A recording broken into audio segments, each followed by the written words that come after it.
What's going on, everybody? Kim Becker and Ryan Blackburn here with our weekly AMA for the Denver Nuggets. A lot going on this week for the Nuggets, Ryan. So excited to jump into some of these questions that fans have sent in. Of course, make sure you are following Ryan on Twitter. Make sure you're following Mile High Sports on Twitter. We have these weekly, and it's really fun to see how the seasons continue to progress, and especially this week after the trade deadline, some action for the Denver Nuggets. We'll get to that for sure. But our first question here is from Dave. What do you think of the Thomas Bryant trade? Yeah, Thomas Bryant is going to be a great addition for these Nuggets. He is a player who he killed the Nuggets the last time. Actually, not the last time, but one of the most recent times that the Nuggets played the Lakers, who they were missing Anthony Davis in that game, or at least in that second half. And Thomas Bryant came in and actually kind of kicked Nikola Jokic's butt. It was pretty interesting to watch and pretty interesting to follow. But I think the Nuggets are hoping for a guy like that. They're hoping for a player who can be a consistent roller to the rim, somebody who's a big physical body, gives them some energy. Zeke Naji, a little bit undersized at the position.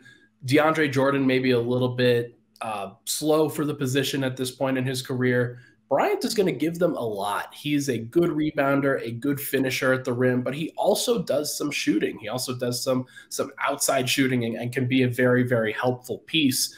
I'm looking forward to the Thomas Bryant deal. It's going to be a really interesting thing. I think that Davon Reed, not necessarily a guy who they are like, they'll miss him because he was a part of the locker room culture, but he wasn't really helping on the court.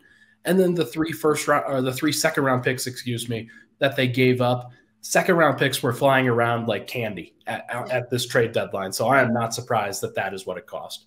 All right. Well, the big one, of course, we've been talking about here at Mile High Sports the last couple of weeks was Bones Hyland. This question is for Michael. Do you think the Nuggets sold too low on Bones? Yeah, it's a good question. I think that the answer is probably, but if we are actually talking about what makes sense, what's the best thing for this Nuggets team, I think that Denver needed to kind of move on here. They in the background here, there was a lot of stuff that the veterans on the team weren't necessarily happy with the way that Bones was handling his own situation. Obviously, they support Bones and they want the best for him, but this team wants to win a championship, and they need everybody on board. They need everybody going in the same direction. Right. And it was pretty clear that Bones was kind of the only one who was kind of straying from the path.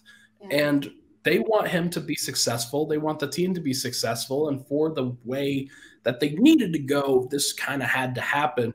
So I don't know if they sold too low. I think that the return is bad. I think that 2 second-round picks, when you just traded 3 to go get Thomas Bryant on an expiring contract, like, it doesn't feel good. There's definitely a part of it that a lot of Nuggets fans are going to, they're going to have a tough pill to swallow if the Clippers are really successful, and Bones Hyland is a big part of that. But what I will say is that the price was the price, and nobody was offering more than this, or else the Nuggets absolutely would have taken more than this. I think they assumed that Denver would be getting a better deal, and they didn't. And that's tough for a guy that you drafted in the first round and made 2 consecutive Rising Stars games. That's tough. Yeah, absolutely. Yeah, it was kind of a gut punch there, it felt like. But all right, next one here from Tyler. Will the Nuggets actually fill the open roster space that they currently have with someone from the buyout market, or fill it internally? Yeah, so Tyler had a couple of candidates on the internal list. Let me just reference them really quick. Yeah. Peyton Watson has been not really playing that much for this Nuggets team, but he is on the full-time roster. He's not somebody that I think it doesn't really make sense in my mind to consider him here. But Jack White and Colin Gillespie, 2 guys that I will talk about Colin in just a little bit here. Colin is recovering from his injury. He is, I think, a big question mark in terms of what he's actually going to contribute. Jack White has barely played, and when he has played, he's been fine. He hasn't been great, just hasn't really provided, I think, what the Nuggets were hoping for in terms of the actual connectivity during an actual game, but he hasn't had a lot of opportunities, so I give him a pass there. I think that the Nuggets are going to go external. I think that they're going to go outside of the organization and try to find a player who is a veteran, try to find a guy who can be helpful for this group, And whether that's a Russell Westbrook or a John Wall or a Danny Green, who just got back healthy for the Memphis Grizzlies, now is traded, and then I think he's going to be bought out by Houston at some point. Reggie Jackson would be very, very helpful for this team, though it does look like he has interest in Phoenix, which not really a surprise given that they just traded for Kevin Durant. I think that there's a lot to figure out with this group. I think that there are a lot of players that could be helpful. A reunion with Will Barton wouldn't be the worst thing in the world. I think that Denver could use some other guys, or maybe it's Patrick Beverley, who just got traded to the Orlando Magic. I assume that he is working on a buyout at some point and would like to join a contender. There are guys that could be helpful. Maybe they wouldn't play every single night, but they would be good insurance just in case something is not working in Denver's preferred rotation. So Denver's got to have at least some discussions about adding one of those players. If they didn't add somebody, I would be greatly disappointed. Okay. All right. Well, hopefully we don't have to see that disappointment for you, Ryan. We have our producer, Michael, in the background there. Yeah, I saw him shaking his head down there. It just made me laugh during one of those. He doesn't approve of one of those. So that was funny. All right. Next up here, if Calvin Booth had a time machine, would he go back to the offseason and trade for Vasa Micic? It seems like a veteran point guard like that is exactly what the Denver Nuggets need right now. Do you agree? Yeah, I mean, it would be nice. Vasa he's a champion over in the EuroLeague. He's been an MVP over there and a Finals MVP over there. Basically, here's the thing: Vasa Misic's his rights are currently owned by the Oklahoma City Thunder. So, okay, on top of giving him money, which Denver doesn't have, they would have to trade for his rights from OKC, and OKC, by all accounts, has been demanding a pretty high price in order to acquire him because they know how talented he is. They know that he is a player that's probably worth, I don't know, a really heavily protected first-round pick, maybe a couple of quality second-round picks, something like that. Denver doesn't really have that much to trade, and that's a really, really tough prospect. If they went back to the offseason, though, I think what this person's talking about is the deal that Denver did to acquire Peyton Watson with the 30th overall pick. Rather than getting that 30th overall pick, if they had just traded for the rights to Vasa Micic, that would be interesting. However, Denver doesn't have the money to sign the dude, and that's kind of the biggest point. They traded they signed for Bruce Brown in free agency. That was a big deal. Bruce Brown has been super helpful for this Nuggets team. I have some qualms about the way he's played defense at some points, but overall, Bruce Brown's been super, super helpful. He's been their sixth starter. So would it be nice to have another veteran point guard? Sure. Is Vasa Micic going to be as helpful as Bruce Brown? Probably not. Like, we've seen this play out before with Milos Teodosic and other veteran point guards like a Facu Campazzo. A little bit different players, but I think Micic would be more helpful than Facu, but we just saw Facu get run out of Denver's rotation last year. We've seen Milos Teodosic. He lasted 2 years for the Clippers and then went back overseas. So I think this is a problem. Then Nuggets fans and especially our Serbian Nuggets fans would love to see Micic and Jokic play together. Sure. It would be really, really cool. Those guys are talented. Micic would be very, very helpful. But I don't think it was ever really a possibility. Okay. All right. Sorry, fans. Sorry, Serbian fans that want to see that. Ryan's just crushing your dreams over here. That's my nickname in high school, actually, was Dream Crusher. Dream Crusher. Yeah.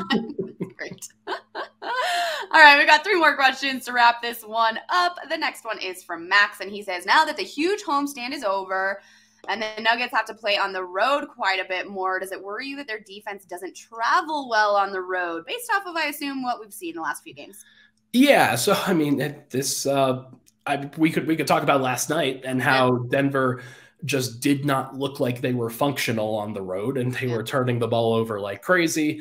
I give that to a trade deadline malaise and just honestly being in Orlando. Like Denver, they were never going to really focus up in Orlando, and that's fine. But I do think that Denver, if you look back at some of their road games, how many of those road games have actually been good and impressive when they're at full strength? Like, there aren't a lot. I think you could point to the game without Jokic against the LA Clippers, where Jamal Murray went off and Michael Porter was very good, and then they played great defense at the end. Actually, they played great defense throughout. But I think that overall, Denver's been in this position where they've been playing a lot of home games, and then they go on this road back-to-back, or then go on this kind of suboptimal road trip where they're not healthy after they've won a lot of games at home, and then they're like, yeah, we can just screw around. Like, we don't have to do anything like crazy. Like, look at us. We've already done our job. And to some point, they're right. I do think it's a little bit concerning. Like, they have to have some good road games going into the playoffs. You can't be in a situation where if a team beats you at home in one of those games in a series, then you have to win on the road at some point. That's a requirement at that point. So I think that Denver's going to have to find a way to play better on the road at some points, especially defensively, as this gentleman mentions. But I do think that Denver, if they can string together some defensive games, like, that would make me feel better. I think it would make Nuggets fans feel better. Okay, that kind of answers my question, but I was going to ask you a follow-up question. Are you worried right now, Ryan? I mean, how do you feel about this team currently, knowing that they won't maybe have as many opportunities to play in Ball Arena and be that dominant home team that we know? Does it worry you heading into the next few weeks? Yeah, not really. Like, okay. I at this point, Denver they're vetted. They are a fantastic team, and they're one of the best. Like, this is the best team in franchise history, in my opinion. Okay. And being able to say that, having Jokic, who's maybe a back-to-back-to-back MVP at this point, the way that things are kind of going here, yeah, I think there's at least a strong possibility that this team is the best team in the NBA. Okay. And every team is flawed. Every single team. Even the Kevin Durant-led Suns now are flawed because they have very little depth and very little defense around their stars. But I do think that Denver's going to have to string together some elite performances on the road at some point. It's going to have to happen. Yeah. And that would help make me feel better about this team being more well-rounded. Because right now their defense is good at home and horrible on the road. Yeah, that needs to change. All right, two more here. This next one from Bobbert. I like that name. What are the best and worst case scenarios for the Nuggets playoff matchups, assuming they remain the #1 seed in the West? Yeah, best case scenario, it's really tough, actually, because there are very few gimmies. There are very few freebies in the West at this point. I think if I were picking, it would probably be Portland and Sacramento are the two teams that I'm thinking, okay, these are teams that Denver, they know that they can beat these teams, guaranteed. There is no questions asked about this particular matchup. Best case scenario, you get a team like Portland in the 8th seed, and they get through the play-in. They've put themselves into that position, but you know that the ceiling of the Portland Trailblazers is way lower than the ceiling of the Nuggets, and I think the Nuggets know that too. Sure. Second round would be the Sacramento Kings, and Sacramento, they are a talented young team right now, but they have so little experience and so little defense. Like, a lot of the messaging around Denver is that they don't have enough defense to compete. Well, Sacramento's way worse. Like, they don't have a ceiling defensively in order to actually kind of get to that point. Denver does. Mm-hmm. So I think that Denver can lock in against Sacramento. That would be great. And then in the Western Conference Finals, it's probably Memphis. Okay. Memphis would be the best case scenario for Denver, because I don't buy Memphis. I think that they are a weaker team in terms of the actual 2 seed in the conference. Now, worst case scenario, it's probably Golden State in the first round. Golden State, I know that they're kind of going through it right now, but in general, Steph Curry, Klay Thompson, Draymond Green, anytime those guys are all healthy and ready to go, it would surprise me if it was an easy matchup. And next round, who is this tough? Probably the Clippers. Even though Denver does have the Clippers number, I think that they have really completed their roster in a way that makes it very difficult. Paul George, Kawhi Leonard, always going to be relatively tough. That sounded like a super backhanded compliment, but because it was. But like, And then it's Phoenix in the conference finals. Yeah, sure. Phoenix is going to be, that's your toughest road. I think they've put themselves on par with what Denver is. Well, you pretty much just answered this last question, but which Western Conference team is the biggest threat to the Denver Nuggets? Yeah, it's got to be Phoenix. Yeah. I would have probably said Golden State before, just because of Steph Curry and Klay Thompson and Draymond Green. But now I think I have to say Phoenix. I think that pairing between Kevin Durant and Devin Booker is really, really tough. Yeah.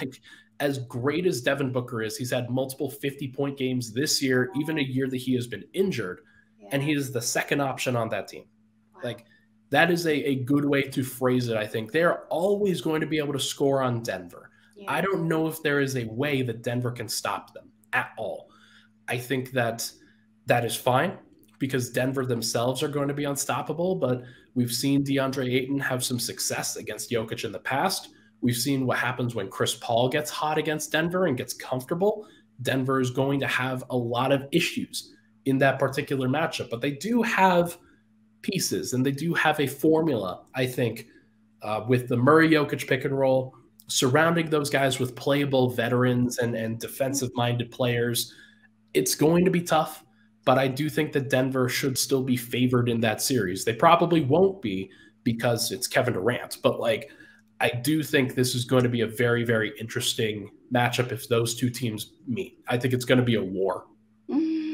Okay, well, exciting times ahead, an exciting week behind us for sure. Hopefully these Denver Nuggets figure it out on the road because I know we're all really high on the Nuggets right now and we feel like it's championship or bust and we need to make sure that they stay on that trajectory. So exciting times ahead for sure. Ryan, I appreciate you. To everybody tuning in, thank you so much for joining us. Thank you so much for sending in your questions. Please continue to do so as this AMA will continue for several more weeks, several more months, I guess, really, as far as long as hopefully, right, as the season goes. But appreciate you all. Ryan, of course, appreciate you and have a fantastic weekend. Enjoy the Super Bowl if you are watching. Thanks, Kim. I'm going to have a great time with it. Should be a lot of fun. Go nobody. Go nobody. Yeah, seriously, go nobody. Although I put money on the Chiefs, so go Chiefs. Bye, guys. Bye.